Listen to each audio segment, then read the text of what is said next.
Hey, welcome back to Gold Derby. I'm Christopher Rosen.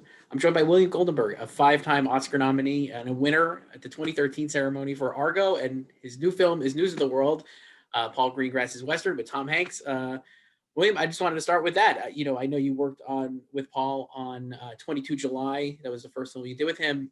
Can you talk a little about how your relationship evolved from that film to this film, and what your working process together with him?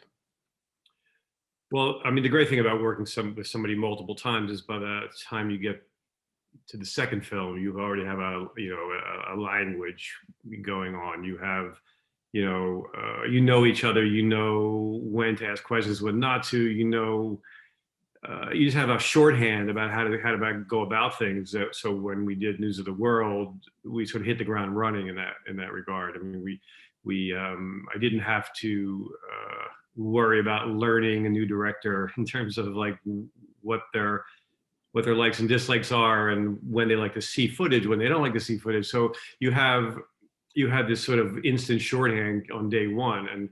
And the great thing about News of the World was Paul said we started shooting in September of 2019, and but Paul got the script, the original Luke Davies script, and the book in early summer of that year. So he sent me the book and the original screenplay, and we were able to discuss the film and what his intentions were all through that summer. And I was, able to read early versions of the script and give feedback. And, I think Paul likes to have, his whole team be involved from the get-go. I mean, he refers to it as a collective. So it's a wonderful thing to be a part of, because not only do I have already a dialogue going with him because we know each other so well, but then I know his intentions for the screenplay. I've read version after version, so I really know the material in a way that sometimes, I mean, I obviously study the script before any movie, but having that kind of contact with the director all through the prep really gave me a real advantage of knowing like what Paul expected out of each scene, the depth of the characters. And we had a lot of discussions about, point of view and tone and, action versus drama. So when we finally started shooting, I felt like I was so far ahead of the game that I would be normally. And plus they shot this film in continuity for the most part. So that was also terrific as well, because it's the first time I'd ever been involved with a film that's been shot in continuity. So you have this ability to see the film, if you're in day 35 of a 50-day shoot, you already have half the film cut, and it's all in continuity. So you can see where you are. Most times you shoot the last scene and the first scene in the middle, and you don't get a real sense of the whole until near the end. So this was an advantage to have so much of the film in continuity so that we could see where we were. So it's funny. I want to ask you about two scenes then, and they actually are kind of back to back in the film. News of the World, great film. I really loved it. There's a great sequence, like an action sequence, a shootout on the hillside. I just want to talk to you a little about that. That's like the first big kind of, I wouldn't call this an action film, let's say, but that is a big action moment. Can you talk a little about how it's just the scene I found so great, the way you guys are able to build tension and also be able to keep the audience aware of where everybody is at the same time, right? And and so I wanted to talk if you could talk a little about that and like how the process of, editing that sequence came together, because I think it's like really, really well done. Thank you. Well, there was a lot of preparation for it. I mean, Paul has a wonderful previs guy, who does a pre-visualization of the whole sequence, and he does that with stills from the set, from the location photos, stills of locations, and then he takes like little cardboard cutouts and he puts them over the stills, so you can actually see the action over what the actual location is. So we worked on that for months, going back and forth, trying to fine tune that, and then then it becomes to do it practically. So it becomes much more difficult. And it was very difficult finding the location. So they had to use three or four different locations. So I had to stitch them together to make it look like one thing.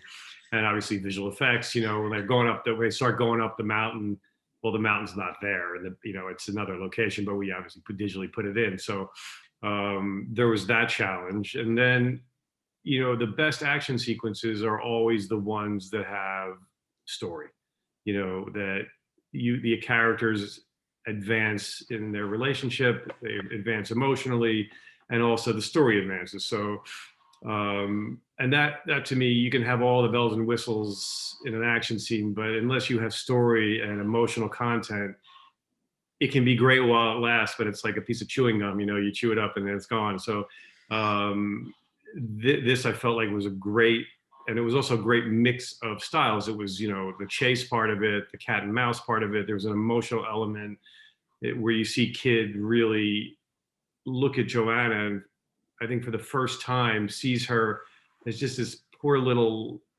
girl, like lost girl, and why is she in the situation? He looks at her at one point and you just see all the empathy that he has for her, and it's just, I find it really moving. And then, you know, later in the sequence, you know, he sees how incredibly bright she is and how clever she is by coming up with the idea to put the dimes into the shell. And I think that whole sequence serves to cement their relationship. And it's great fun in terms of, you know, will they catch them? Will they won't? Will they not catch them? And it's one of those scenes, you know, for an editor to do a scene like that in a Western. I was saying this the other day, like how many people get to do a scene like that in a Western directed by Paul Greengrass, shot by Dariusz Wolski. I mean, it was such a thrill, and I knew it would be a fun scene to cut, and it turned out to be, you know, really, really, you know, it just was so much fun to do. And you know, we worked so hard on it, and so hard to make it real and not just a million gunshots, and every shot had a purpose and every movement had a purpose. And when you really distill it down to that essence, I think that's where the great action comes from. Yeah, it's a great sequence. And then right after that, you mentioned like how that's like the first scene really where he kind of, you know, in the middle of the action scene, like realizing how special Johanna is and stuff. You have this scene with the two of them on the carriage, kind of like riding off, and like kind of, that's the first time I think they really have a conversation, even though they don't speak the same language. And I just found that scene, it's so touching that they're both trying to like communicate. And I just, it's really the scene too where I feel like Helena's performance is just like incredible in her interactions with Tom. Can you talk a little about that and like kind of putting that together? And I know like there's always like, you know, for actors, it's like, oh, the editors are really the ones often you're shaping a lot of the performance, but they're obviously giving you the raw materials and like you're able to like put it together. When you have like that kind of sequence with Tom, who's obviously an incredible actor, and then Helena, who's like, it's like seems like she's preternaturally special as a performer. I guess, can you talk a little about like, you know, that putting that scene together? Because I found that really great, and especially right after, like you said, that great, you know, the action scene is so good as well. So I guess, yeah, like a little about that. Yeah. So right after, you know, they dispose of Alme, there's a few little scenes in between that where first Kid, you know, she's sleeping and Kid takes his jacket and lays it and tucks her in, and you can see there's an acceptance from him as well, you know, that he's now their relationship is cemented and they're a team. And then the next scene, like a lot of that is a credit to the relationship that Tom and Helena developed, you know, that they got to be, it happened in the middle of the movie. And like I said, they shot in continuity. So I think their relationship as actors, you know, in a strange way, was evolving the same way that Joanna and Kid's relationship was. So I had that advantage. And I also had the advantage of, you know, Paul's talked about this, Helena, you know, he thought that was going to be the hardest thing for him to cast. The hardest role for him to cast was just, you know, finding a 10-year-old German girl who's a fine actress. I mean, what are the chances? And then he found her. The very first person he looked at was Helena. Somebody sent him System Crasher, the film that she had done in Germany 2 years ago, and he was done. You know, he said, well, he splits it like, how many amazingly talented 10-year-old German actresses are there going to be? You know, so I mean, Helena held her own with Tom in every scene. She never required any more takes than he did. You know, she's just a really special little girl. But so the main goal in that scene was, again, to cement their relationship, to see how charmed they were by each other, and And then obviously the big moment at the end where she inadvertently speaks German, and the acting there is just, Helena's acting there is so superb. I just remember seeing those dailies and thinking, I don't know many actresses of any age who could pull that off, where you see so much of what's going on in her heart and soul by just her eyes and her face. But I also wanted the scene to be fun, before that, fun and have some humor in it, and just like two just buddies out on the trail, and uh, and it also was obviously an opportunity to have the characters learn enough of each other's language, so later in the film, when there are words spoken, you go with the conceit that they've taught each other enough that they can communicate. So we had to do that little job as well. But so much of that is because of Paul's writing and Tom and Helena's talent, and it's just my job there to sort of make sure all that shines and to stay out of their way and not overcut it, and try and distill it down to its essence in terms of not having, keeping the scene the right length. And the magical thing about that scene was we had the scene just as it is, and we never had music in it as we were cutting it, because we come off a long section of action and there's a fair amount of music, and we just thought this would be a nice scene to just be out on the trail with them. And then when James Newton Howard was doing the score, he, that wasn't spotted to have a cue under it, and then he put the theme under it, and it just made it magic. It was, there's some of those times where, and it doesn't happen all the time, where you hear a piece of music where you go, oh my God, this it took an already really good scene and just elevates it to what I think is a great scene. And that's just exactly how you want music to work in a film, where you have something that already works and it's already strong and it already is doing its job. And then you have the music comes along and just puts like the icing on the cake. And James did that. And I remember showing that to my assistants, and I showed it to my daughter, who's 16-year-old. She just turned 17, and I just remember looking at her, and you could see that it was working 100%. It was just really a wonderful moment. Yeah, the scene is great. We were talking there, and I was just thinking, like, when you mentioned System Crasher and stuff, do you watch, like, I mean, obviously, I'm sure you've seen a million Tom Hanks movies, but do you watch with someone like Helena, did you watch that film to get a sense of her style as an actor? Does that help you as an editor? Or even like with the Tom Hanks, like, are you going, like, before you embark on like this film, do you go back and like look at other performances of his and like kind of like just remind yourself of what he's like? Or does that kind of like not what you want to do because you don't want to like lean on any crutches that he maybe has or anything like that? I guess I was just curious. I've probably seen, there may be a Tom Hanks film in there that I haven't seen, but I don't think so. I think I've seen every film he's ever done. And I also worked on Punchline a long time ago as an assistant. So I got to see, which is really a great thing, to be able to see someone's dailies, everything they've shot, not just what ends up in the movie. So you really get a sense of what to expect in terms of variation of performance and what they're capable of. And that's obviously much earlier in Tom's career. And it was really, I think, his first, role where he had to do a lot of dramatic acting. And it was so clear to us in the editing room on that film that he was very special, because he hadn't, he'd done Bosom Buddies and he had shot big, but he hadn't really been and he did a bunch of comedies, but he had never really done something like that. And so I knew from that, I've known for years, and obviously he's done a fair amount of good work in between.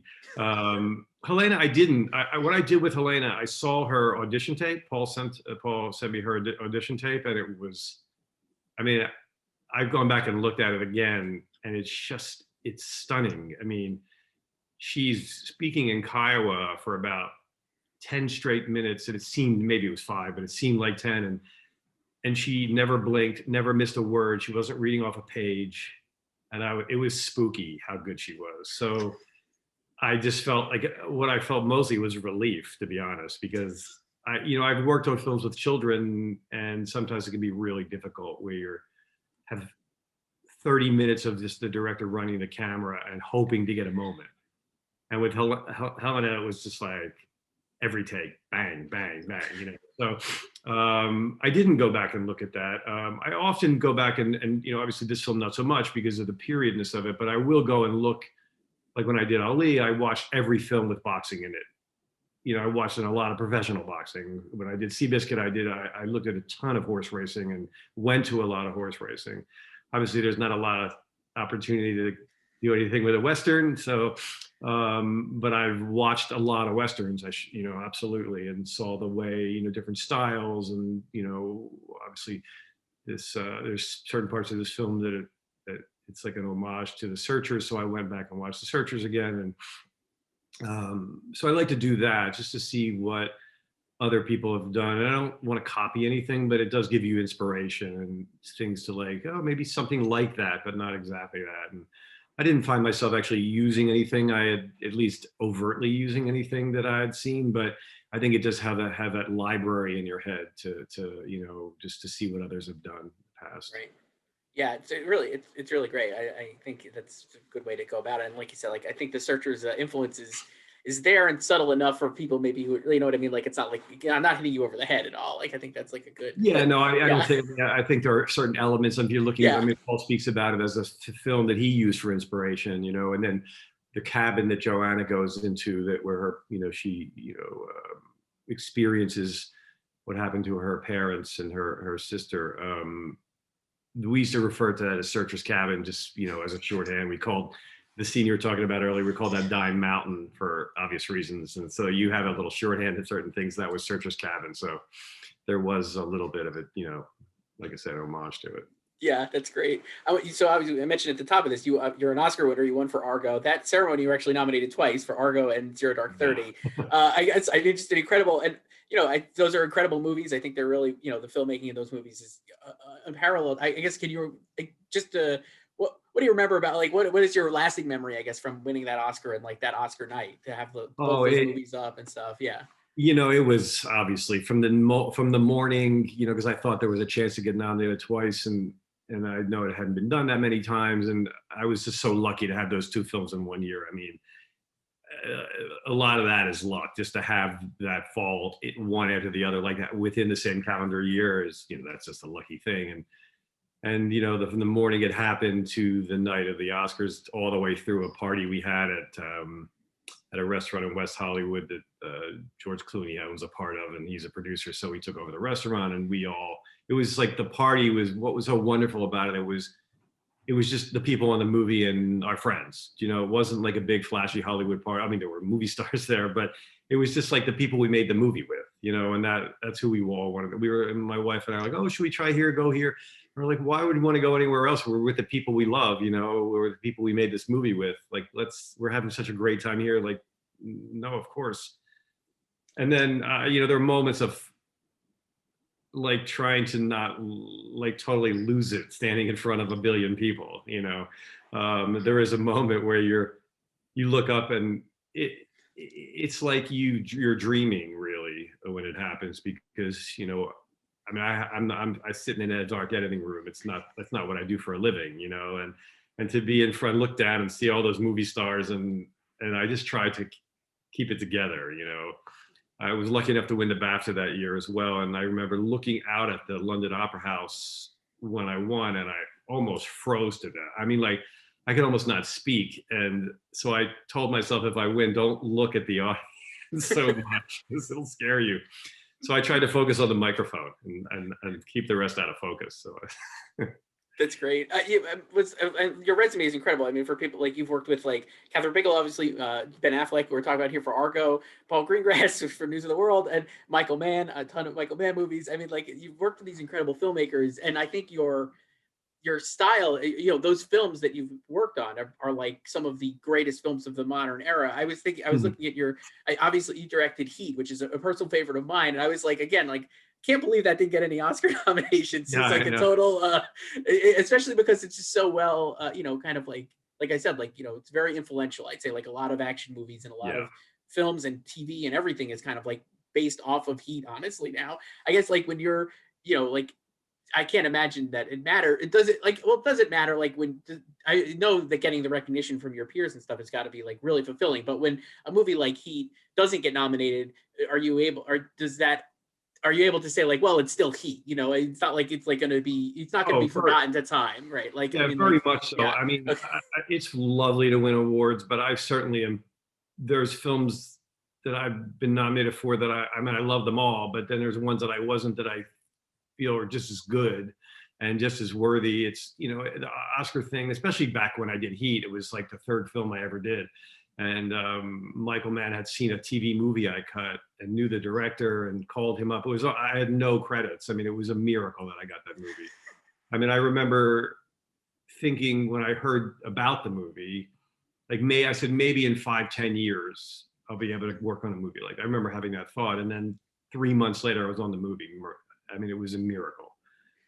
And that movie, in terms of what I've realized over time, is that it's about the film and the work. And it really, the awards are lovely. I mean, don't get me wrong, but it's really about doing great work and having that as sort of a part of your sort of life story. You know, it really is about the body of work. And I'm as proud of that film or any other film as I am of Argo. I mean, it's all such hard work. And it's all such a labor of love that, you know, I don't have a special feeling for one or the other because I got nominated or not. And I would say that Heat, like if I went around and told people I won an Oscar for Heat, they'd probably think, oh yeah, of course he did, you know, because nobody really, the only one who remembers what won anything that year is me, you know. So Heat has lived on. I remember not that many years after I'd cut it, I went to dinner with some friends, and one of the people I didn't know was a police officer. And that North Hollywood shootout that was sort of looked a lot like Heat had just happened. And I thought, oh my God, I'm having dinner with a policeman. He's gonna, if he knows I cut Heat, is he gonna be like angry that it was inspired the shootout? And then I went to dinner with him, and he was so jazzed about it. I mean, he was just like, all the police loved the movie, he said, you know, so that was really exciting to know that I didn't do anything that they resented, you know. So Yeah. that's a movie that's lived on, like you say. We had a big screening at the Academy a couple of years ago for I think it was the 20th or 25th anniversary, I think it was. And it's still, you know, got to see everybody who worked on the movie, and that was thrilling. And so, no, I mean, I've been really blessed. I mean, in terms of, like you say, work. When you say it out loud, I feel like, oh my God, I did do that, you know, because I just keep working and keep my head down, and you know, and I've been lucky. These things sort of cascaded, you know, especially the last sort of 10 years have been really, I've been really fortunate. I mean, obviously I've worked hard and I think I've done a good job, but it's a lot of it is, you know, right place, right time. I don't know. I feel like somehow I a little bit born under a lucky star in terms of my editing career. You know, it's been wonderful. You know, I think as viewers, I could say we're very fortunate too. You're, like I said, their films, some of the greatest films last, you know, the modern era, News of the World, another great film as well. William Goldenberg, thank you so much for doing this. Appreciate it. Oh, my pleasure. Thanks for having me. I appreciate it.